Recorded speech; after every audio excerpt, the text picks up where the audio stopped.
I'm Carey Stinson, and my journey through life has been quite an adventure. For over 20 years, I played Barney the Dinosaur on tour and 7 seasons of the hugely popular TV show Barney and Friends.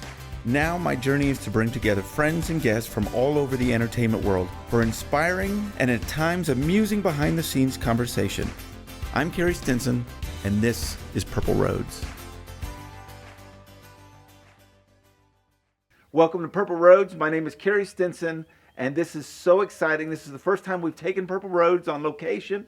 We're in the middle of Texas, near Decatur, for an episode that the fans have been waiting for a long time. We've got Robert Sweatmon, better known as Mr. Boyd. Slim, how are you? I'm fine. It's good to see you again. It is good to see you. This is so much fun. And I know you didn't believe me when we talked about this, but so many fans have been asking for me to bring you on this show. I find that hard to believe. They want to hear all the stories. So obviously we're going to talk a lot about Barney. Sure. But we're going to talk about your career and all the things you've done. I know a lot of this, but it's going to be so much fun for everyone to hear this. Well, all right, let's get started. So here we are. So how did you get, before we get into the Barney stuff, how did you just get into acting?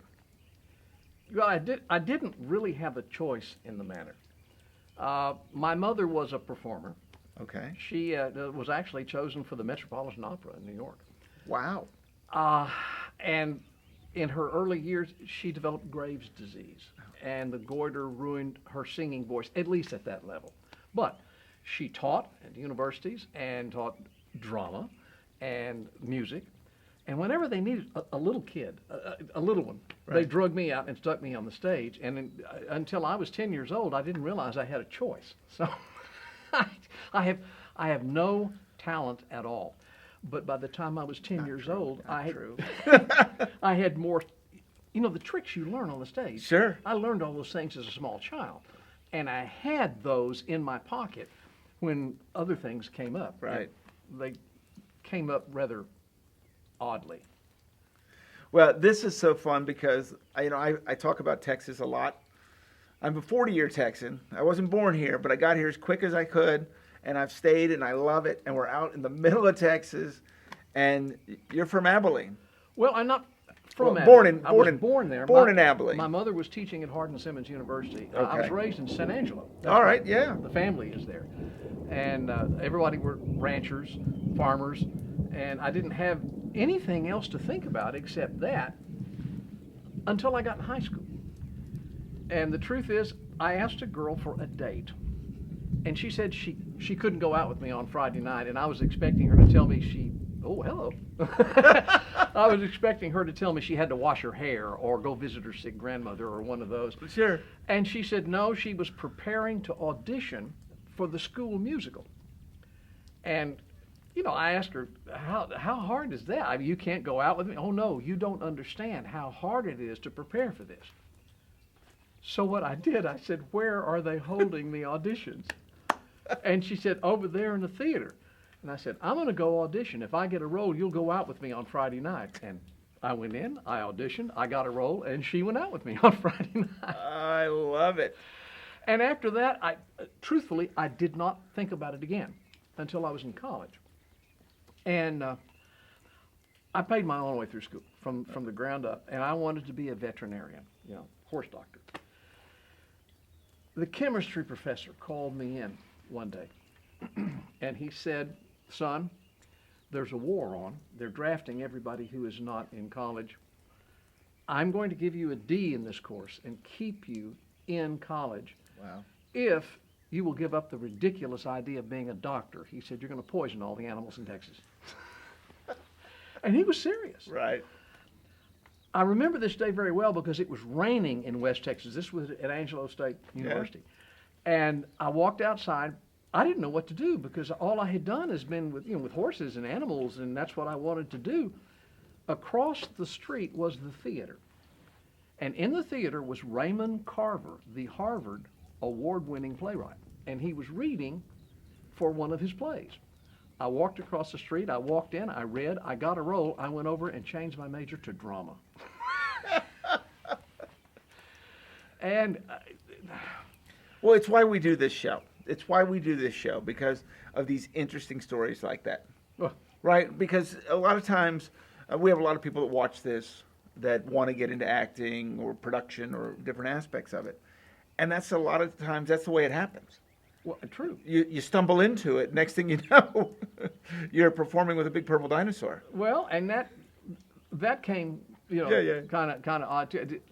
When I came up here to go to college in Denton, at North Texas, I got a job at Six Flags as Sure. one of their gunfight team. I fell off buildings. And As fell off soon as horses. you said Six Flags, I already knew.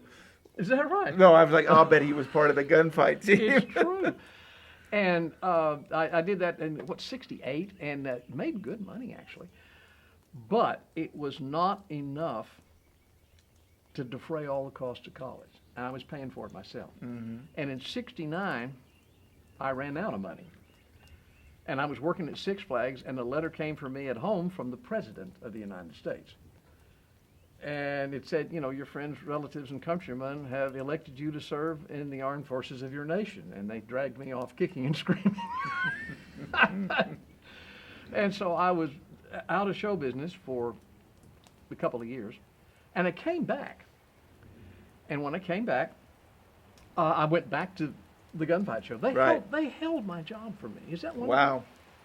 Oh, it's raining. Can you hear it? I can. Yeah. I can. Anyway. Yeah, we are out in the middle of it. So this is a special Yeah. Purple Roads in the middle of nature. But anyway, I met the girl who ran the Crazy Horse Saloon. Okay. And we fell in love with each other and decided to get married. And after I asked her to marry me, Ginger, Yeah. she looked me straight in the eye and said, "I will not marry an actor."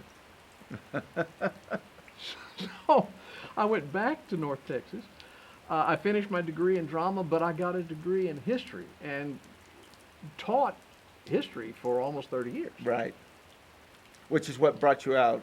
Yeah. Yeah. And the kicker was that after I was about ready to retire, in that last section, Ginger said, "What are you going to do in retirement?" And I thought, well, I'll go back to breaking horses and things. She thought, well, why don't you perform again? This is the lady that said she wouldn't marry an actor. Right. And so I said, okay. And it started kind of small. A friend called me to come do a part on Walker, Texas Ranger. Sure. They needed a guy who could ride a horse. Sure. And we've had a lot of Barney people on Yes. this that did the same thing. Well, they both Yeah, filmed they in Dallas. did the same thing. Do you remember Adam Brown, who Yes. played Riff? Yes. He started out doing stunt work.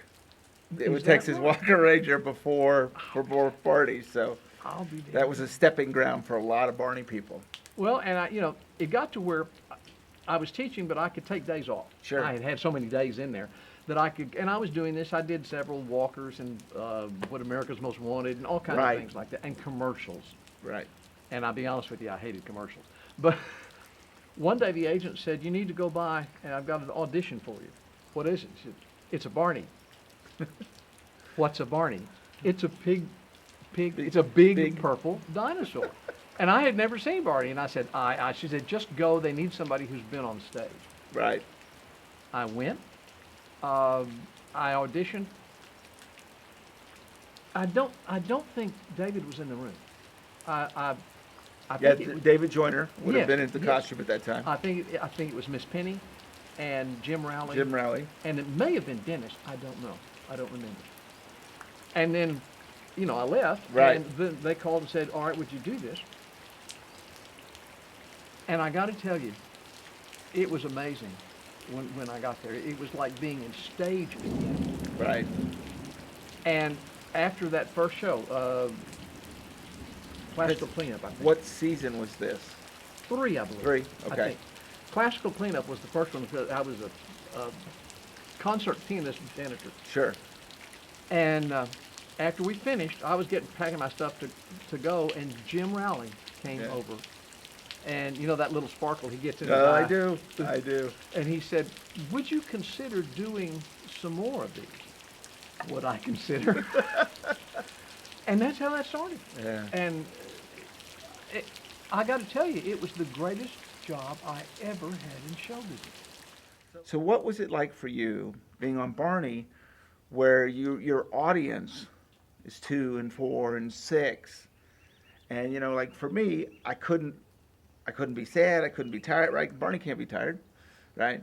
So for you, you're working with this audience that's a little bit different. What was that like for you? Well, the first thing is the kids were so real in what they did that Right. you were playing to the kids, and they were the kids out there as well. Yeah, that makes sense. And it was just a world in its own. And Miss Penny, which we've talked about, Right. was Right. she was a gentle parent, and I'm not sure how to say this exactly. A benevolent dictator.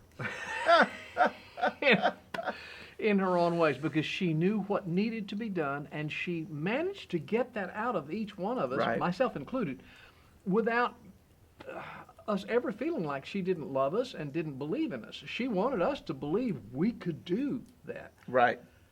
and she made it happen. Yeah. It was amazing. Right. I was impressed all over the place. Right.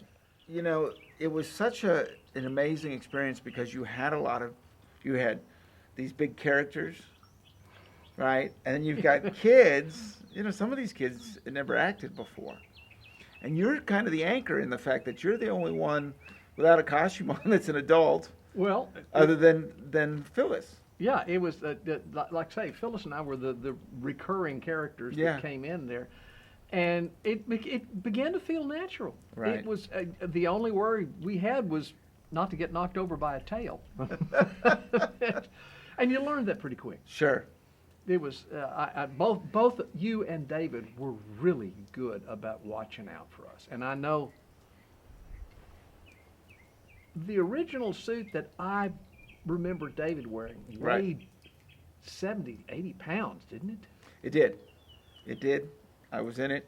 It was quite heavy. How did he work in that? Well, it's kind of what we just talked about, right? You're thinking about your audience. You're thinking about everything else, right? When you become that character, you become that character, and that's part of what that character is. And you really don't realize it.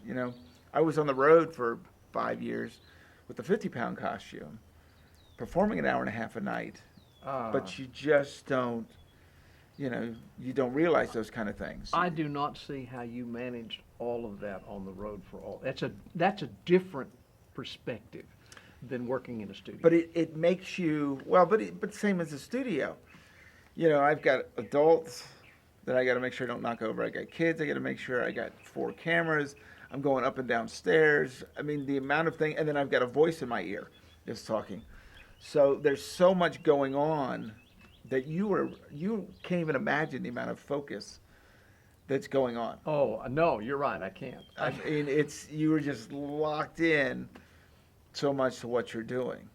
Well, But, I got to tell you, for us, having a character like you or having Phyllis, which I want to talk about Phyllis here a little bit, you kids, you don't know what you're going to get each time. I know what I'm going to get from you each time. Your line's going to be there. The smile, it's all going to be there. And there's a lot to be said for that. And there's a lot to be said for the fact that, if I stumble or if something goes, you're going to be there. Like, you're rock solid. yeah. And those are probably things that you don't realize, that we realize, the importance of that. No, good. You all were that way. You're always there. Things happen. Absolutely, And they even do. it happened. I remember one time, David was coming in the classroom. Right. And the kids were and he was being very careful with the kids. The door he has to duck to come under. And for something happened that David did not duck. I think one of the kids may have gotten too close. Sure. And he hit that door, and the whole set piece shook. Right. And everybody came to him. Sure. He was like, "No, I'm all right. Let's go on." Right. And you guys, I'm telling you, that's a chore that people do not recognize. Well, and it's funny you say that, because obviously I had those too, where I ran into things every Yeah. once in a while or fell over. You can't make Barney look cautious, because Barney's real, right? So you have to go. And if you miss something, or you can't be cautious with something of that nature. How So do you all really, do that jump that comes up and down with all that weight? it's all technique. And it's funny you said at the beginning about your feet not being well, I wasn't either. And my mother is really the one that she taught me how to dance Wow. and taught me technique, which is what that's all about. All of that stuff is technique. So when you're twisting and jumping and all of that stuff, and how you land and protect your knees and all of that stuff, because you can really hurt yourself if you're I not bet. doing that. And obviously I'm looking like I see everything. Well, something people ought to know too is there's also fun that goes on. Oh with yeah, that. sure. We did a show where Mr. Boyd was keeping bees, and they had this big glass beehive Yeah, that I was carrying. right.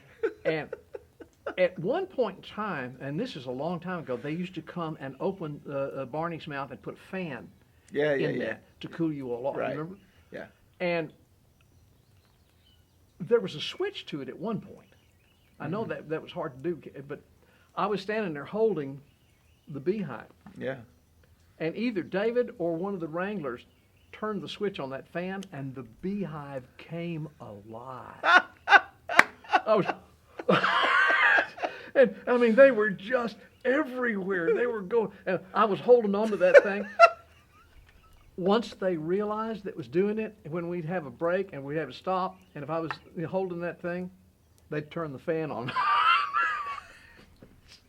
It scared me to death. Oh my gosh. We had a good time. Well, you have to. I don't think people realize how big of the production and how involved this was. And there's a lot of pressure involved because when you're working with kids, it may be the 5th take, it may be the 6th take, it may be the 8th take, it might be the 2nd, but it's usually more than that. But it's got to be there. It's got to be there. You've got a massive crew. You've got people in costumes. A lot of times we had extras, and then we've got child labor laws that say the kids have to be offset at a certain time. They have to take breaks when they have to take breaks. Lunch has to be at this time, and so you're following all of that. It can get a little tense. I can remember doing way more than 10 takes several times, which is exhausting. And I know you felt this as an adult. You really can't mess up a take. No. Because if And the I have kids done that, and kids it's not finally fun. get one, Yeah. and then you're the one that messed it up, it's not good. So, that was a big part of this too. So you got to laugh. Well, it is. I tell you what, though, having done, film and stage and other things, this was in many ways the greatest job I ever had. Part of it is the fact that it was so magnificent, like the old days. I mean, the sets were Right. You walked in there and you were in Barney Land. But you guys got me the first time that I worked there. Okay. Can I tell a story? Absolutely. The first show that I went and did with you all, I was an actor coming in and I was an outsider. People made me feel comfortable. Don't Right. misunderstand me. But in the middle of shooting, I can't remember who came in. It may have been Jim Rowley. It may have been Ben Vaughn. It may have been somebody else. Came in and talked to Bob West. I could see the sound booth. Okay. Because this was in Las Colinas. This is in Las Colinas, the very first time I worked. Okay. And Bob got out and went over and talked to David in the suit. Right. And they called a break, which was unusual because, like you said, we had child labor laws and Right. everything had to be exactly, but they called a break. And if you'll remember, we couldn't take anything to drink in the old Las Colinas set. Right. You couldn't go in there. So, took a break. I went over to get a cup of coffee. When I came out, I don't know whether you remember or not, that in the old Las Colinas hallway, Yep. there was a set of the White House, of Yeah. the Oval Office. Yeah, yeah. So I got my cup of coffee and I went over and I sat down in that thing. I don't think anybody noticed I was there. I watched, and Bob came out with a portable speaker Okay. and his headset. Yep. And he went down to one of the little alcoves and stepped back inside there. And then the door opened up at that far end, and a lady came in with this child in a wheelchair. And see, I was never a part of the Make-A-Wish things that Right. you all were. And I watched. And David in the suit came down, and Bob was standing, maybe 15 feet away. Right. With that mic. And Barney talked to this obviously very ill child. Right. And the little kid's face glowed, and the mother had big tears running out of her face. And they went through the jump, and the giggle, and the voice was there, and then they turned and went outside. And those two guys walked all the way back. Bob got back in his booth. David got something to drink, whatever, and we went right on. No one said a word. I don't think anybody saw it but me. Right. You guys had me. From that moment on, you guys had me. And that's kind of what I meant when I talked about, performing for kids, because obviously I spent my whole career doing that. That's really what I did in my early days, was hospital appearances, going to hospital rooms. When we toured every city that we went into, we went to a hospital. Make-A-Wishes, you name it. I did them my whole 22 years. And so I always say about this that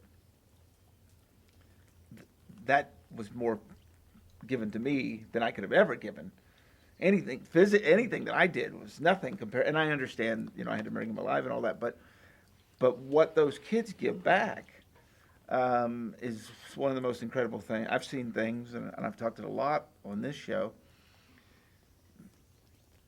The strength of kids, the courage is incredible.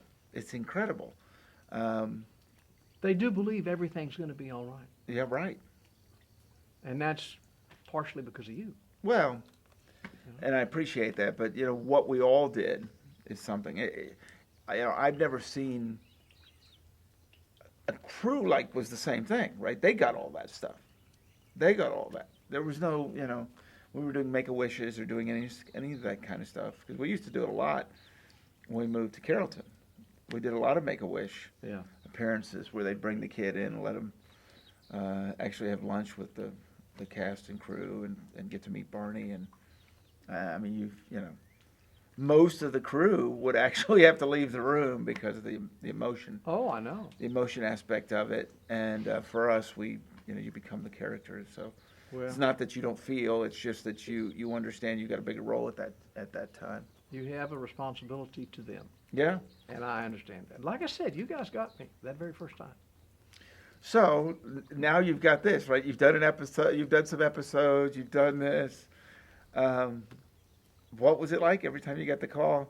Mr. Boyd's coming back for another episode. No, it was great. I enjoyed it. I loved it. And went and did other things. And truthfully,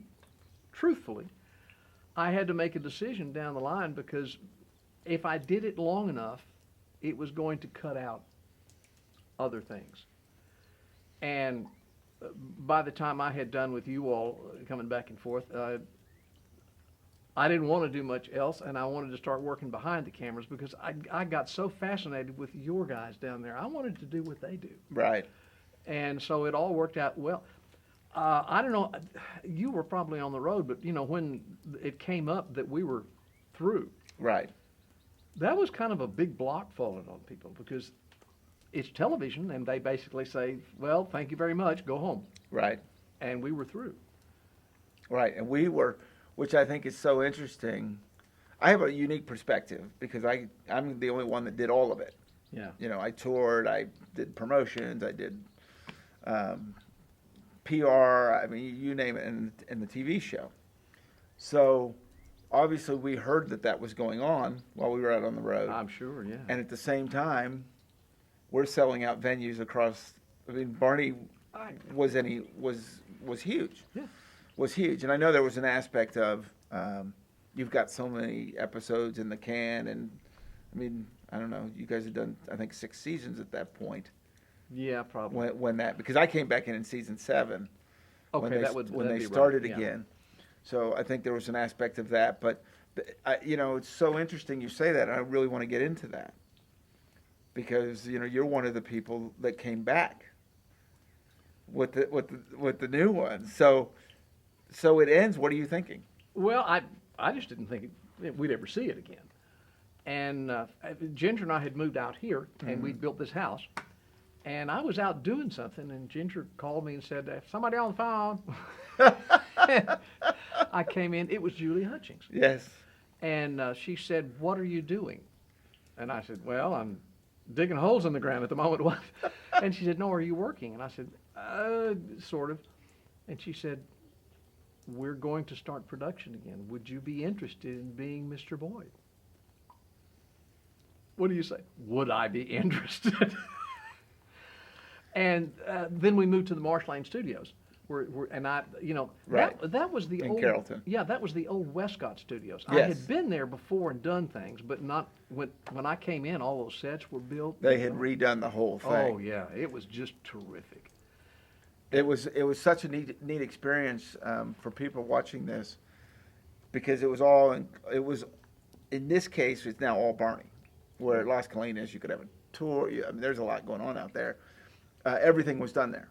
So costume shop was there, all the editing suites, the offices, the studios, wardrobe, everything was enclosed in one building, which was amazing.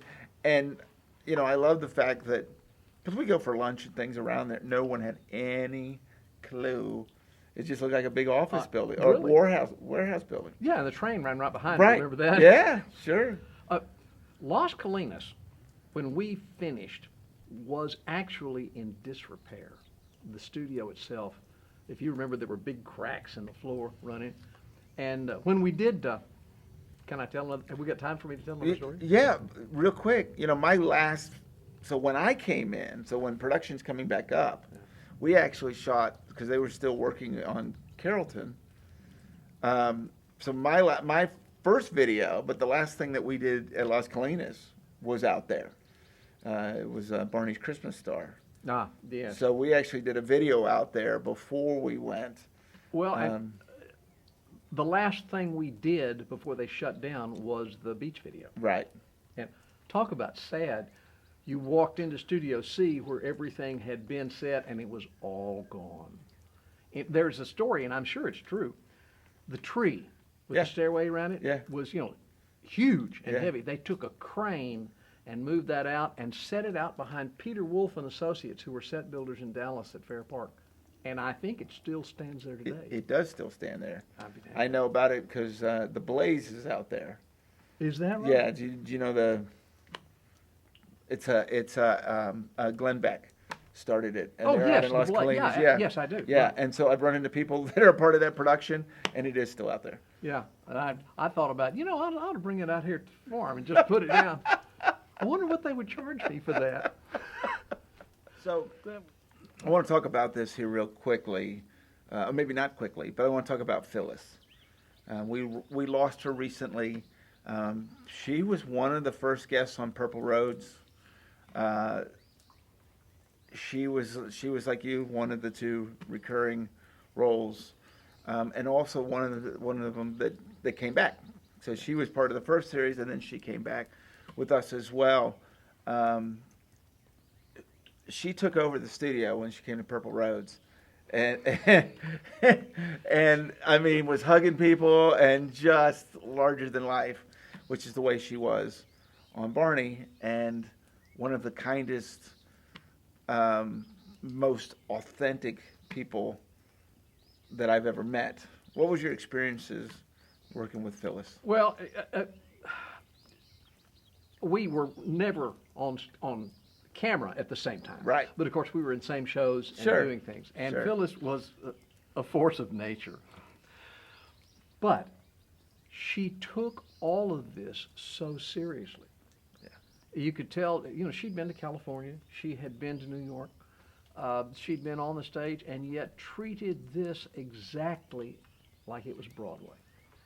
And that was infectious. Even when we were off taking breaks and things, just you knew Phyllis was in the studio. Right. She was amazing. And she had her little boy who was just the joy of her life, And I can remember we were rehearsing one time when she was telling the story about this little mouse named Womp. And she would go, Womp! And her P hit so loud that, you remember Austin? We'd like, yeah. Well, no, wait, we've got to do something. And she had to work it around where she wasn't womping with the P. And she looked up and she said, was my P too much? But she was absolutely the kind of person that the kids could just feed off of. Right. They felt her energy, and it was never not there. I know there were days she felt sick and other things, but it was never not there. She was Stella the storyteller. And the minute she came in, the kids just raised. I know you felt that too. Oh my goodness. It was, it's really interesting because I come on and it was Barney Friends, but it was definitely like a new chapter, if that makes sense. And so to have Phyllis and to have you from the first, that was kind of a big bridging the gap, if that makes sense to you. I had not thought about that. Because we had all new kids.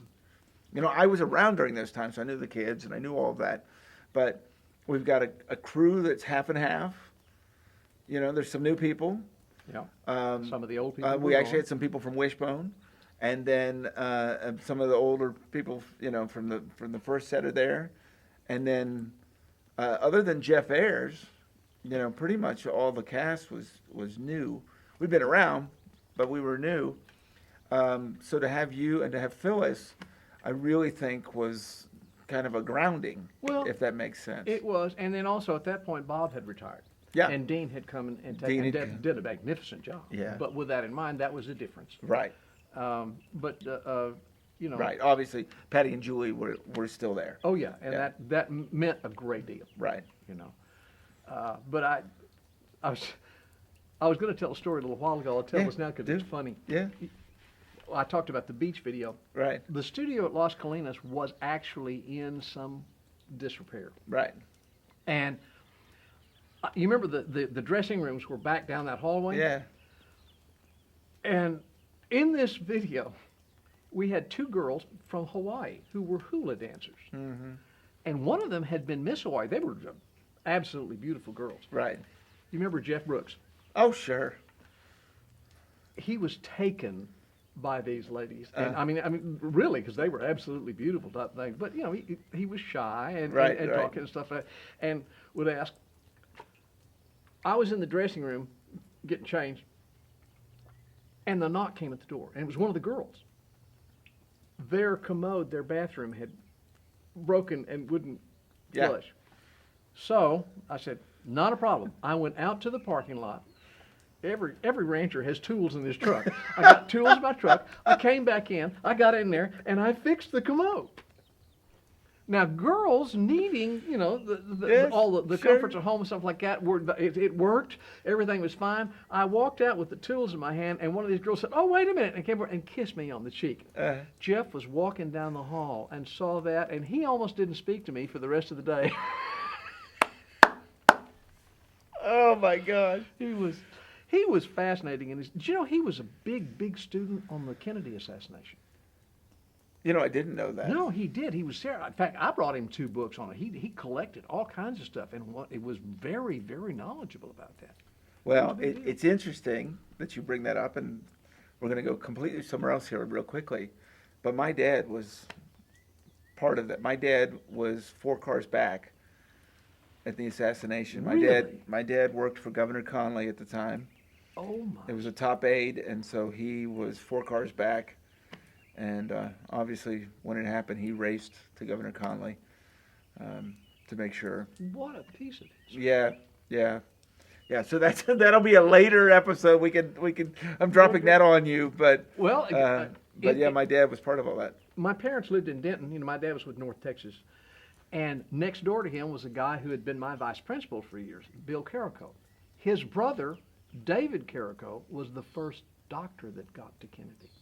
Well, then my dad probably. I'm sure. Yeah. I'm absolutely sure. That's interesting stuff. Yeah, so there'll be a sidebar on that Okay. at some point. And I will tell you this, though, funny enough, my dad was in politics for years and all these things. He said, you know, he had a very interesting life, a musician and all, you name it. He said a musician and a Marine, and, you know, he worked for Lyndon Johnson, he worked for Connolly. My dad filmed, he did news. He actually filmed the first murder trial in Texas, put it on TV. Really? He said, "I'll always be known as Barney's dad." Well, that's true. And he said, "And I wouldn't want to have it any other way." Your dad was in the Marine Corps. Yes. When? Well, World War II. Where? Oh my God, South Pacific. You know, my dad was a pilot in the Marine Corps in the South Pacific and in Korea. No. And they might have run into each other. See, look at all these That's amazing. these things we're having here. My daddy always never quite got over my ending up in the Army. No. I can understand. I can didn't understand have any that. choice. Yeah. I can understand that. Oh, art story. Yeah. Do you remember Barney's? With Slim, there's always going to be good stories. There were back then, and they are now, and I'd be disappointed if we didn't have them. Sorry. Well, the closest friend in the world tells me I'm too talkative. I came here out to Decatur for these stories. Okay. All right. You remember Barney's birthday party? Sure. You're okay. Yeah. You remember Bingo, the little dog? Yeah. For some reason, the big cake that I brought in, Yeah. they had only made one. They didn't have two or something like that. They set that, and they wanted the dog to come up on the table and look at that. I don't know whether you were in the scene or not, but you were like that. But the dog went up and took a look. Sweet little dog. Right. But saw that cake and went, whoom, all 4 feet off the floor, headed for the cake. I had a leash. We rarely had that dog on a leash.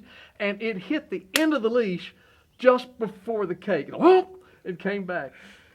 It was the only cake they had. Okay. And so Bingo almost ruined the entirety of the shoot there. It's funny you say this about the dog because I want to talk about that a little bit. You did a lot of stunts kind of in those ways, right? From the bees to the cake to the dog to all of those kind of things. So that's an added responsibility to get all those things. Did you enjoy stuff like that? Oh, yeah. I really did. The hardest thing was that they always wanted me to play musical instruments that I don't play. I mean, I had to look like I really did. Right. And they would send music home with me, and I would finger so it would look like I was playing. Right.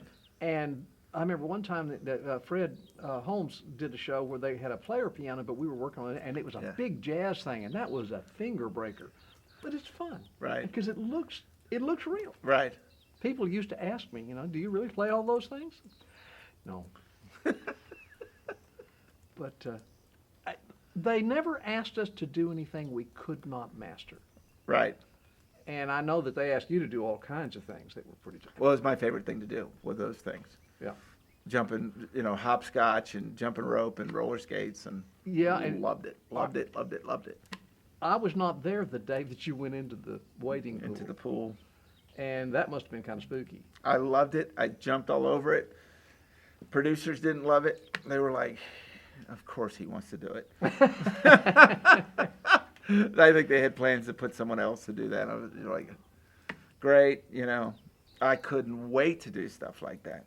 At that point, I had probably, I'd been with Barney for over 10 years, 10, 12 years at that point.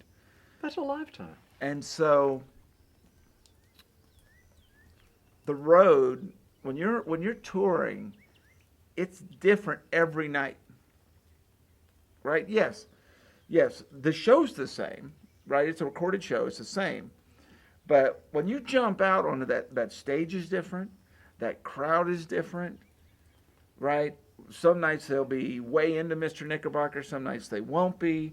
So you're having a different experience, right? The kids are live. They might, so it's always exciting. You're always on top of everything. In the studio, it's a lot more of a controlled environment. Oh, yes. Right? So, yes, I love doing all those things because sometimes, you're watching Mr. Boyd play the piano 20 times. Yeah. Right? And I don't really have a line. I don't have any word. So I'm just kind of waving back and forth or something and then, clapping and kind of things like that. And that's part of it. So when they asked me to go do something like, jump in a pool, oh my gosh. This is going to be fun, and this is going to be, so there's some aspects to that I really liked on the TV show because of, not that I didn't love it all, but sometimes it was, so mundane in what we were doing that to have something exciting like that was fun. Oh gosh, yeah. And people don't realize that there are downtimes. Sure. In with that, and you have to be who you are and then come back and be Barney, right, or be Mr. Boyd, and it's so different. Like, if they didn't know him extremely well, people don't realize, like Jeff Ayers, yeah, is talking about a serious man about everything from politics to I haven't met that Jeff things. Ayers. Then if you're telling me he's serious, I've never seen Jeff Ayers serious. Oh no, he used to get. You do too. He gets bent out of shape about things that he feels are injustice and stuff, and then with that aspect, absolutely. Yeah, I mean, he really, and we'll talk about it and say about it, and then the next minute he's got to put on the suit and be Baby Bop, which he does in such magnificent fashion. It's almost impossible that the two people are one, and yet we get to see both of them. Right. Right. Yeah, but it's interesting. Well, you remember. We all did learn that responsibility, and I guess another thing, a lot of people, we'd start at, I think, 8 o'clock in the morning or something of that nature. Well, I had to leave here and be there by 6:30. And then there you go, because you're getting makeup and stuff like that, right? So sometimes, and you have to make it look seamless, right? A scene that's done at 8 o'clock in the morning when the last would you leave here? 3:30. Would you leave here at 5? Yeah. Yeah, leave here at 5 to get there, and I wasn't having to do that early. And I was lucky because it's funny, we find different perspectives. I was lucky in the fact that I could look like this, right? I didn't need makeup, I didn't need a pack, I didn't need anything, right? Now I'm out there stretching my body and waking up and getting myself ready. To be shot out of a cannon is the way I always looked at it. Oh, Lord. But there are those differences as well. We all do the different things it takes to get there, and whether you're shooting a scene. And they were really good. I think they were really good with us. The bigger physical scenes would usually happen later in the day. They didn't usually start you at 8 o'clock in the morning, doing bell kicks. Oh, Lord. The makeup thing you talked about. Jeannie. Yeah, sure. All right, when we did the beach video. Yeah. I had to wear shorts. Right. And I'm the ranch guy out here. I rarely. They teased me forever that it took more makeup to make my legs look suntan than they put on the entire rest of the crew. She never let me forget it. Not ever. Oh my stars. Let me ask you a question. Sure. When they said we're through, was it as big a letdown as I assume it was? Or were you ready? Well, here's the interesting thing. I actually kept going for several more years. So when they shut production down, I actually still did some special events for Barney. So I got let down a little bit easier. Yeah. The production was over, but I still got to play the character that I loved so much. So there was an aspect of that. I still worked with Dean, so that part was great. And with us, it was different because they began changing the way that they had always done the shows, and Sure. Like Phyllis and myself and things were there less and less, and Sure. that was just they were looking down the road. Sure.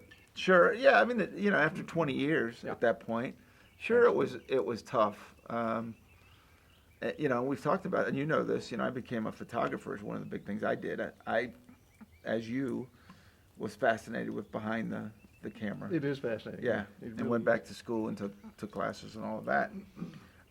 Yeah, it was definitely an adjustment, without question. And I don't know if you probably don't know this. Almost 2 years ago, I got back in the costume. No. I was asked to go up to Connecticut to do an event.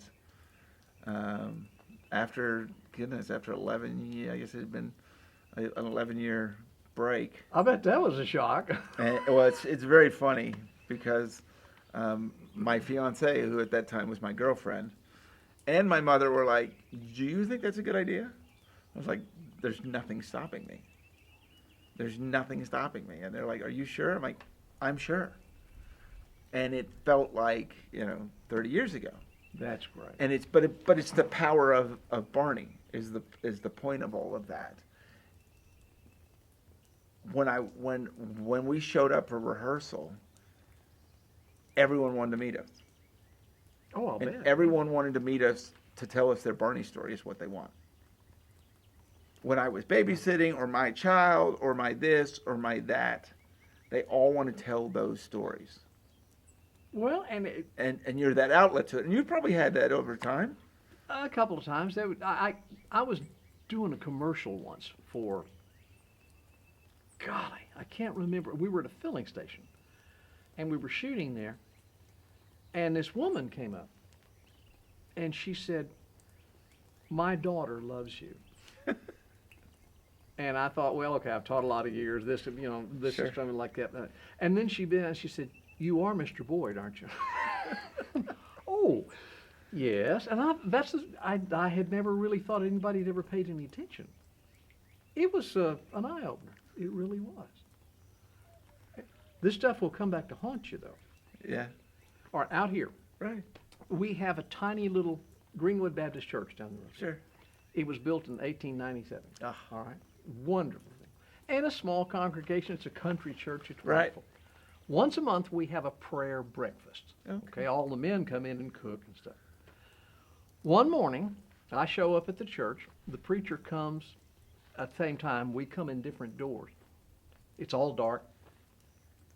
I hear voices.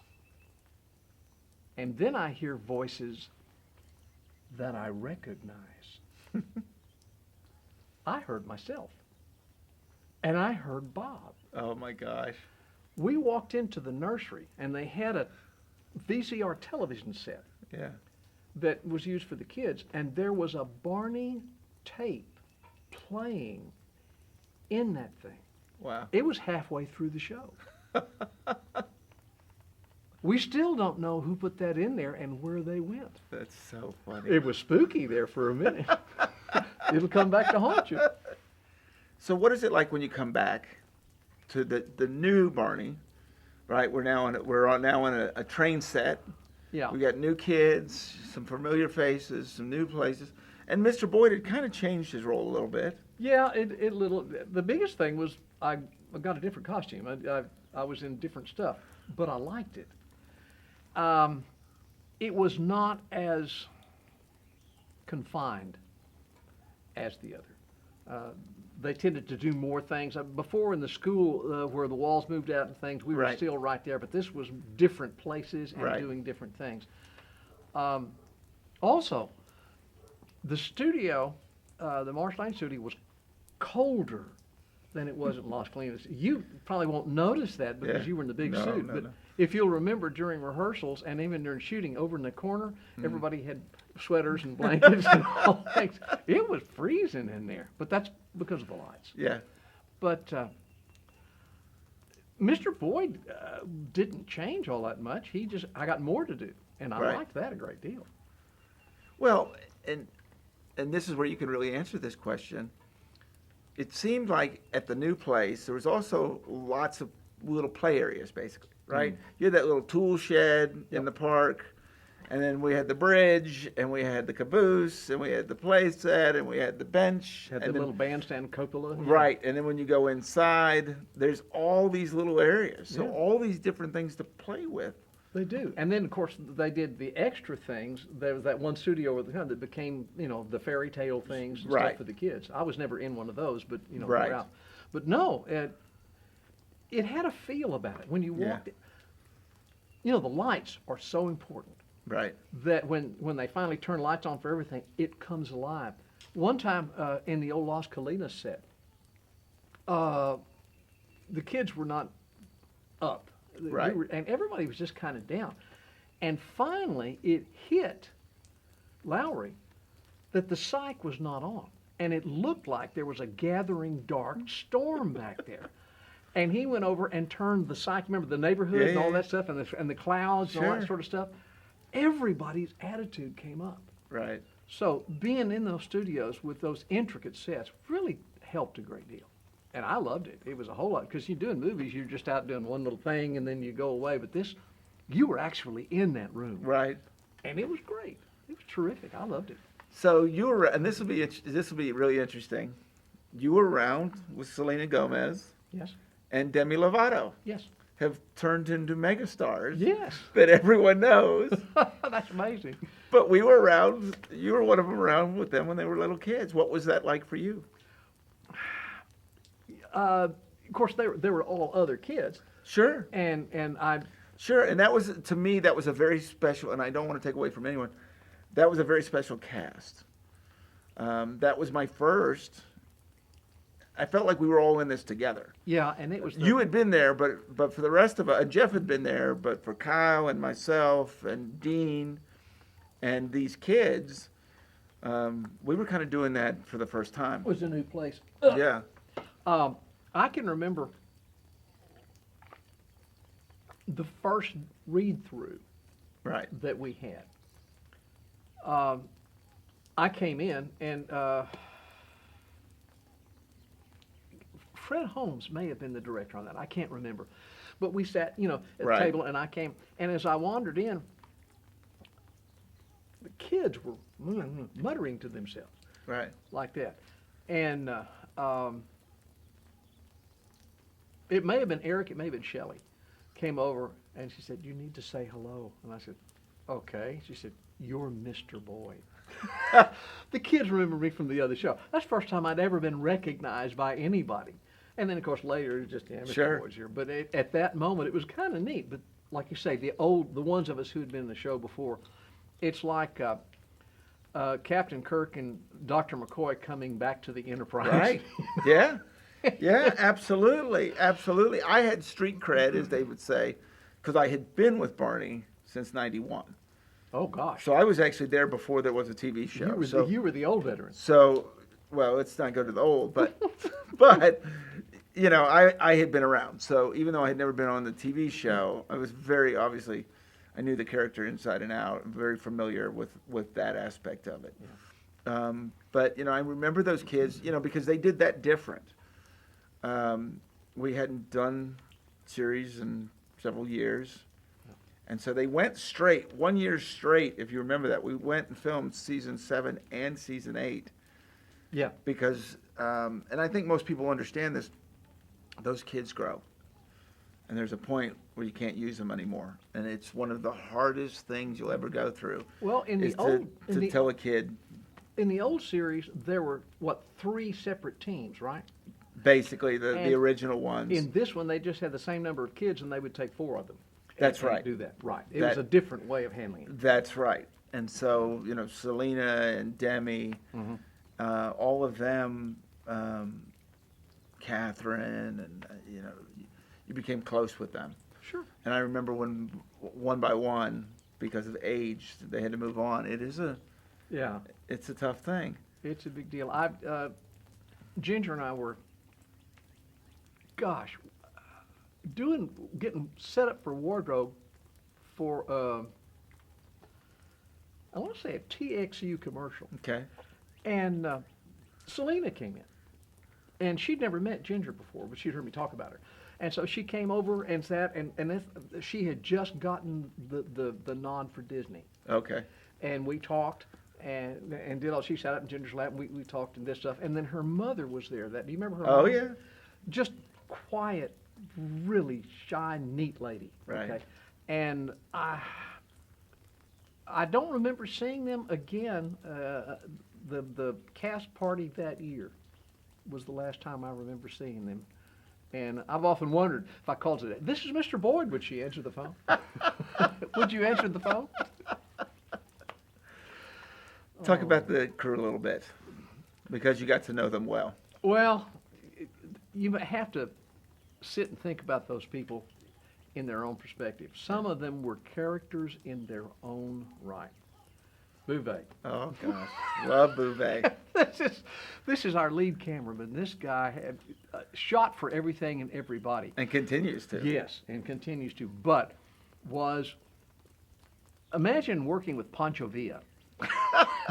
That's exactly what it was like. And Lowry, who ran the lights. Yeah. People not understand that he set the lights up to where every single possible place on that floor was lit. Yeah. And then he sat at a console, and he could just flip a switch and do this, that, and the other, and it lit up. Right. It's not like you'd have to wait for, if you're ever on a movie set, when they say the DP has the floor and then they're running around changing lights, he had everything right there. He knew it like the back of his hand or in the back of his mind. If you were going to stand in place, he knew that you were going to be there ahead of time, and it was all lit. And how he did that, I do not know. It was amazing. Jim, obviously, Yes. who was directing again when you came back. Yes. Yeah, he was back directing. He was directing, and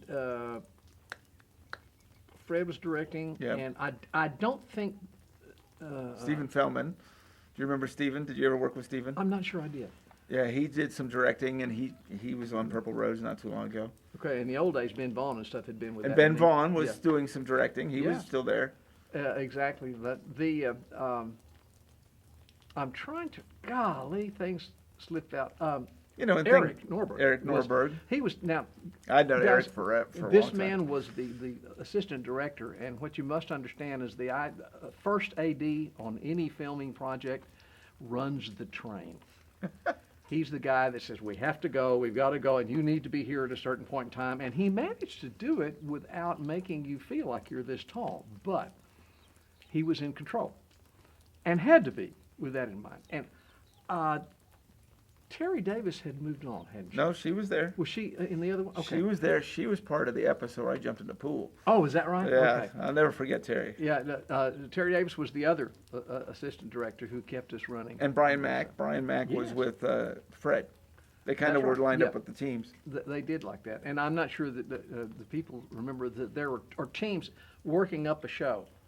And when this show finishes, the next team Right. steps in, and they're ready to go, and then they're all back working on another one. There were 3 teams, were there not? I think so. I believe that's I correct. think so. Yeah, but it was. And Lisa Albertson, and, Oh gosh. and obviously Jeannie. Yeah. Jeannie, our makeup lady, had great patience with us in a kind of authoritarian way.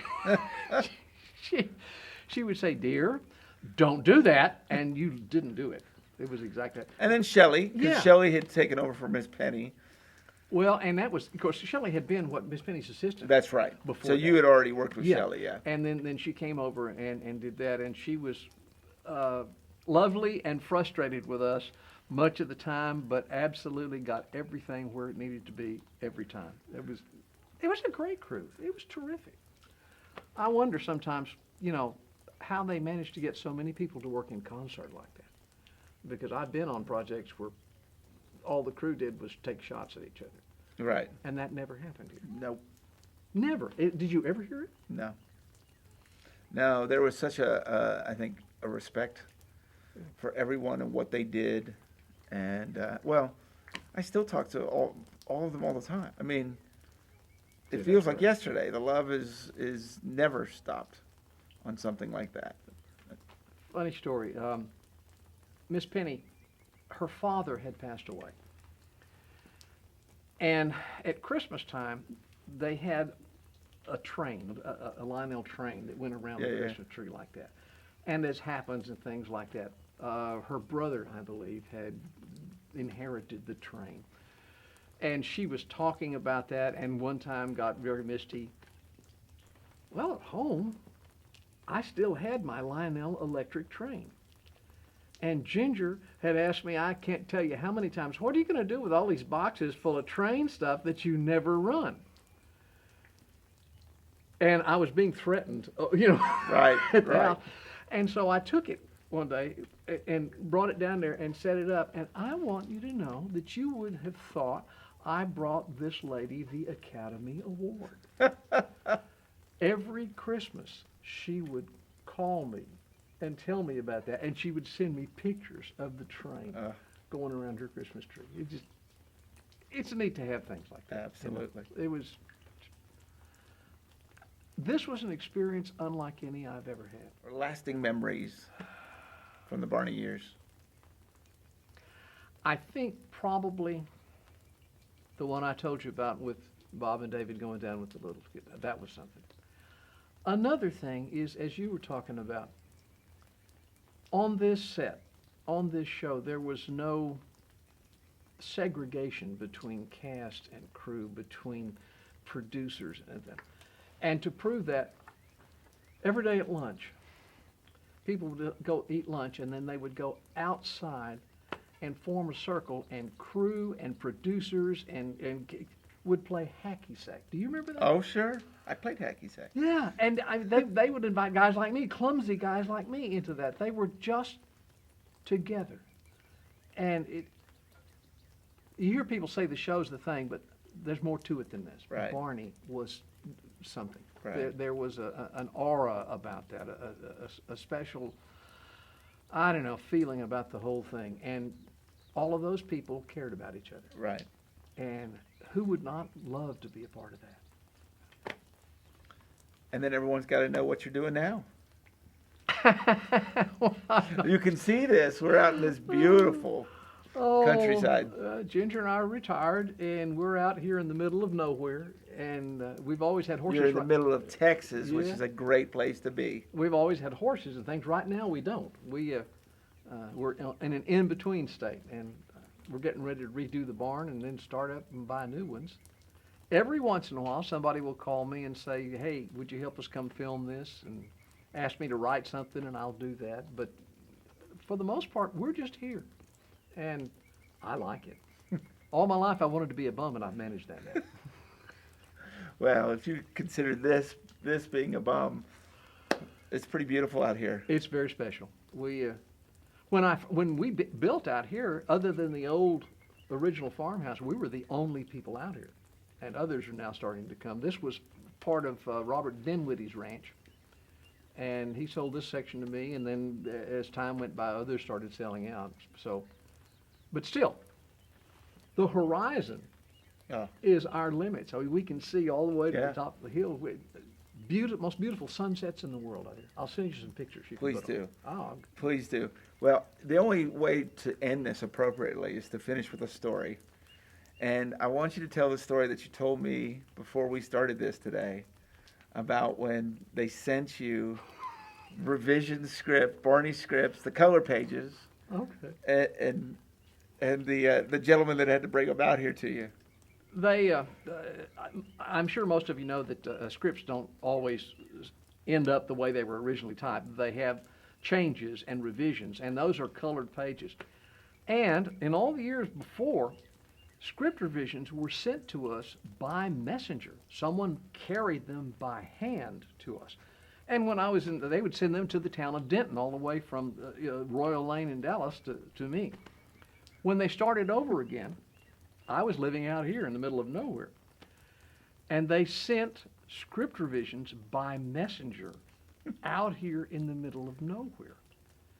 One night. Well, and this would have been, I mean, did we have Google Maps and all that stuff at this point? Well, no. We just barely had email. So. Yeah. One night in the middle of the night, a neighbor of ours brought this disheveled-looking man to our door and said they had found him wandering around in their cow pastures trying to find this place. He had script revisions with him. And finally, the people at Barney decided that it would be safe to email script revisions to me rather than lose a messenger forever out here. Because you had to give him coffee and... We did. We gave him a cup of coffee and kind of settled him down because he was lost. It was dark. It was 10 o'clock at night, and he was wandering around in cow pastures, and somebody found him and did not shoot at him. So, which is important out here. It is out here. And then, goodness, you probably had to... Did you drive him back into town or get him on the right path? I took him to the highway. He followed me to the highway to get back out of here. To 51? Yes. Oh. So next time when you decide that you're going to do something, don't send it by messenger if people live in the middle of nowhere. Because I'm a good Texan and has been on these country roads, and I still got lost once or twice before I got here. Slim, I can't tell you. It's just been an absolute pleasure. Thank you. I really enjoyed this. A pleasure, and I'm so glad I got to come out here and do this and see this beautiful property and get to see you and catch up with you in person. Well, what we need to do is get everybody to come out here and we'll have a barbecue. Well, oh goodness, that's what we should could do that, you know. Yeah, I know. We could make that happen. Okay, there's a cow out there. We've got that thing. Thank you so much for watching Purple Roads. Remember to keep your eyes, ears, and your heart open, and you'll find your Purple Road. Check us out next week. You have no idea, or do I, where we're going to be. See you then.